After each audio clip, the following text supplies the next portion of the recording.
തിരുവനന്തപുരം ചാക്കയിൽ 2 വയസ്സുകാരിയെ തട്ടിക്കൊണ്ടുപോയി പീഡിപ്പിച്ച കേസിൽ പ്രതി ഹസൻകുട്ടിക്ക് 67 വർഷം തടവ്. തിരുവനന്തപുരം പോക്സോ കോടതിയാണ് ശിക്ഷ വിധിച്ചത്. ഷഫീദ് റാവുത്തർ ചേരുന്നുണ്ട് തിരുവനന്തപുരത്ത് നിന്ന്. ഷഫീദ്, വിവരങ്ങൾ എന്തൊക്കെയാണ്? പ്പെട്ട ഒരു കേസിലാണ് ഇപ്പോൾ കോടതി ശിക്ഷ വിധിച്ചിരിക്കുന്നത്. നമുക്കറിയാം 2024 ഏറെ വിവാദമായ ഒരു സംഭവമായിരുന്നു ഈ കേസ്. അതിൽ ഏറ്റവും പ്രധാനമെന്ന് പറയുന്നത് ഈ കുട്ടിയെ തട്ടിക്കൊണ്ടുപോയി പീഡിപ്പിച്ചതിനപ്പുറത്തേക്ക് അതിലെ ക്രൂരത അടക്കമുള്ള കാര്യങ്ങൾ അന്ന് വലിയ ചർച്ചയാവുകയും ചെയ്തതാണ്. 2024 ഫെബ്രുവരി 19 പുലർച്ചെയാണ് ചാക്ക റെയിൽവേ പാളത്തിന് സമീപത്തെ പുറമ്പോക്ക് ഭൂമിയിൽ നാടോടി സംഘത്തിനൊപ്പം ഉണ്ടായിരുന്ന കുട്ടിയെ ഹസൻകുട്ടി എന്ന പ്രതി തട്ടിക്കൊണ്ടുപോയത്. പീഡിപ്പിച്ച ശേഷം റെയിൽവേ ട്രാക്കിന് സമീപത്തെ പൊന്തക്കാട്ടിൽ ഉപേക്ഷിക്കുകയായിരുന്നു. കുട്ടിയെ കാണാതായത് അന്ന് കേരളത്തിൽ വലിയ വിവാദമായ വാർത്തയായിരുന്നു. പിന്നാലെ അതേ ദിവസം തന്നെ വൈകുന്നേരം ഈ കുട്ടിയെ അബോധാവസ്ഥയിൽ കണ്ടെത്തി. തുടർന്ന് ഉടൻ തന്നെ SAT ആശുപത്രി എത്തിയതുകൊണ്ടാണ് കുട്ടിയുടെ ജീവൻ രക്ഷിക്കാനായത്. അതിനുശേഷം നടത്തിയ വൈദ്യപരിശോധനയിലാണ് കുട്ടി പീഡനത്തിനിരയായി എന്നുള്ള കാര്യം കണ്ടെത്തുന്നത്. അതിനുശേഷം പോലീസ് വളരെ പെട്ടെന്ന് തന്നെ കോടതി നടപടികൾ പൂർത്തിയാക്കി കോടതിയിലേക്ക് ഇത് എത്തിക്കുകയും കോടതിയിൽ വിചാരണ നടക്കുകയുമായിരുന്നു. ഈ ബ്രഹ്മോസിന്റെ ഭാഗത്തെ CCTV ആണ് ഈ പ്രതിയിലേക്ക് എത്താൻ പോലീസിനെ സഹായിച്ച ഏറ്റവും പ്രധാനപ്പെട്ട കാര്യം. കുട്ടിയെ ഉപേക്ഷിച്ച ശേഷം ആദ്യം ആലുവയിലും പിന്നാലെ പളനിയിലും പോയി രൂപമാറ്റം വരുത്തിയിരുന്നു ഹസൻകുട്ടി. ഒടുവിൽ കൊല്ലത്ത് നിന്നാണ് ഹസൻകുട്ടി പിടിയിലാകുന്നത്.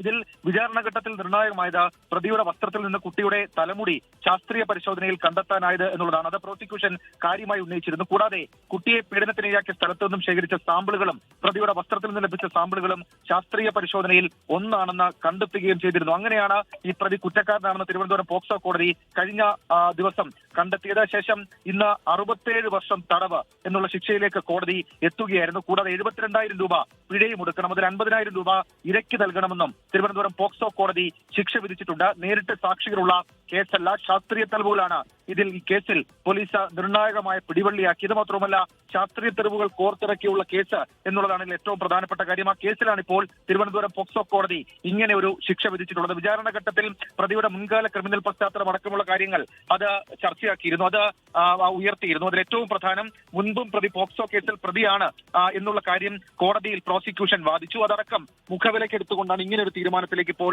കോടതി, ഇങ്ങനെ ഒരു ശിക്ഷയിലേക്ക് ഇപ്പോൾ കോടതി എത്തിയിരിക്കുന്നത്. 67 വർഷമാണ് ഹസൻകുട്ടിക്ക് ശിക്ഷ വിധിച്ചിരിക്കുന്നത്. ഉന്മേഷ്, ഷഫീദ് സൂചിപ്പിച്ച പോലെ തന്നെ 2012 ഒരു സംഭവം അതാണല്ലോ ഈ പ്രതിയുടെ മുൻ ക്രിമിനൽ പശ്ചാത്തലം. വർക്കലയിൽ വെച്ച് പൊതുവിടത്തിൽ വെച്ച് ഒരു കുട്ടി ഉപദ്രവിച്ച കേസിൽ ജാമ്യത്തിൽ കഴിയുമ്പോഴാണ് സമാനമായ രീതിയിൽ ഈ സംഭവം ഉണ്ടാകുന്നത്. അപ്പൊ അതൊക്കെ കൂടി പരിഗണിച്ചുകൊണ്ടാണ് ഈ ശിക്ഷാവിധി അല്ലേ?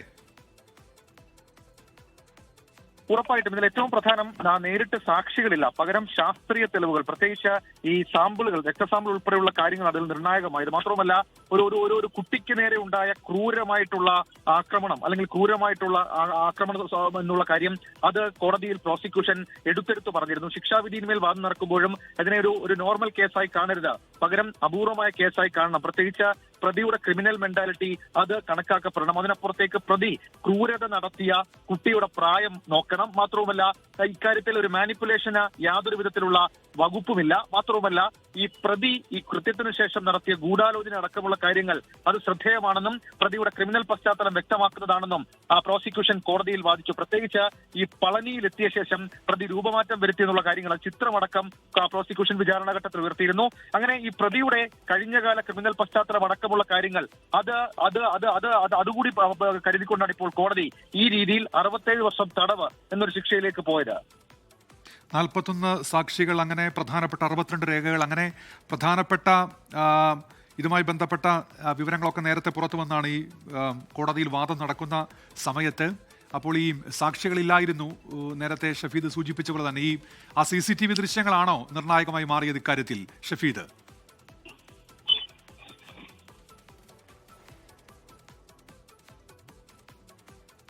ഷഫീദ് റാവുത്തറാണ് ഇപ്പോൾ വിവരങ്ങൾ നൽകിക്കൊണ്ടിരിക്കുന്നത്. ചാക്ക പോക്സോ പീഡന കേസിലാണ് ഇപ്പോൾ പ്രതിക്ക് കോടതി ശിക്ഷ വിധിച്ചിരിക്കുന്നത്. 67 വർഷം തടവാണ് ഇപ്പോൾ പ്രതിക്ക് വിധിച്ചിരിക്കുന്നത്.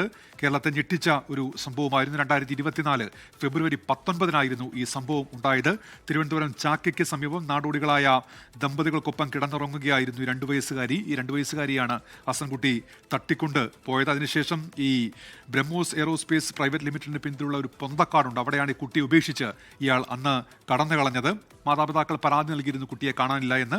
പോലീസ് അന്വേഷണം നടത്തുമ്പോഴാണ് അന്നേ ദിവസം വൈകിട്ടോടെ ഈ കുട്ടിയെ അവിടെ കണ്ടുപിടിക്കുന്നത്. തൊട്ടു പിന്നാലെ പോലീസ് കുട്ടിയെ ആശുപത്രിയിലേക്ക് മാറ്റുകയായിരുന്നു. ആശുപത്രിയിൽ എത്തിച്ചപ്പോഴാണ് ഈ പീഡനം നടന്നു എന്നുള്ള കാര്യം വ്യക്തമായത്. അപ്പോൾ ആര് എന്നതുമായി ബന്ധപ്പെട്ട അന്വേഷണം നടക്കുന്നു. തൊട്ടടുത്തുള്ള CCTV ദൃശ്യങ്ങളൊക്കെ പോലീസ് പിന്നീട് പരിശോധിക്കുകയാണ് ചെയ്തത്. അങ്ങനെ ആ CCTV ദൃശ്യങ്ങൾ ശേഖരിച്ചു. 100-ലേറെ CCTV ക്യാമറകൾ പരിശോധിച്ച് ഈ ദൃശ്യങ്ങൾ ശേഖരിക്കുകയായിരുന്നു പോലീസ്. ഷഫീദ, CCTV ദൃശ്യങ്ങൾ ഉൾപ്പെടെ ശേഖരിച്ച് നടത്തിയ അന്വേഷണം അതാണല്ലോ വലിയ നിർണായകമായി മാറിയത്. ഷഫീദ്,